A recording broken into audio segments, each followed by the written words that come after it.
అన్నావు రుణమాఫీ చేయి నేను కూడా అనవచ్చు. మగాడివైతే రైతు భరోసా స్టార్ట్ చేయి 70 లక్షల రైతుల ఖాతాల్లో డబ్బులు వేయని నేను కూడా అడగవచ్చు. మగాడివైతే మహాలక్ష్మి స్టార్ట్ చేయి 1,67,00,000 మంది ఆడబిడ్డలు ఉన్నారు, నెలకు 2,500 ఇస్తానన్నావు స్టార్ట్ చేయి నేను కూడా అడగవచ్చు. కానీ నేను ఇవన్నీ ఏమనట్లేదు. ఒక్క సీట్ అయినా గెలవము అనే మాట మాట్లాడావు కదా. నీకు నిజంగానే దమ్ముంటే రేవంత్ రెడ్డి గారు నేను సవాల్ చేస్తా ఉన్నా, నేను నా సిరిసిల్ల ఎమ్మెల్యే పదవికి రాజీనామా చేసి వస్తా. నువ్వు నీ ముఖ్యమంత్రి పదవికి కొడంగల్ ఎమ్మెల్యే పదవికి రాజీనామా చేసిరా. నీ సిట్టింగ్ సీటు మల్కాజ్గిరిలో ఇద్దరం కొట్లాడదాం. ఆ ఒక్క సీట్లోనే తేల్చుకుందాం. ఈ రాష్ట్రం అంతా అతలాకుతలం చేయాల్సిన అవసరం లేదు.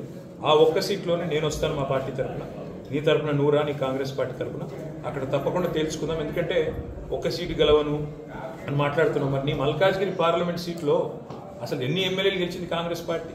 గుండు సున్నా. ఎంతమంది కార్పొరేటర్లు గెలిచారు నీ మల్కాజ్గిరి పార్లమెంట్ పరిధిలో?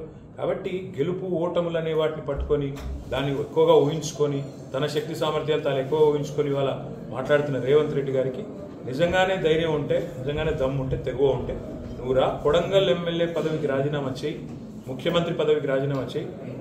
మన మల్కాజ్గిరిలో నీ పార్టీ అభ్యర్థిగా నువ్వురా, నేను కూడా నా ఎమ్మెల్యే పదవికి రాజీనామా చేసి నేను కూడా వస్తాను, అక్కడే తెచ్చుకుంటాను.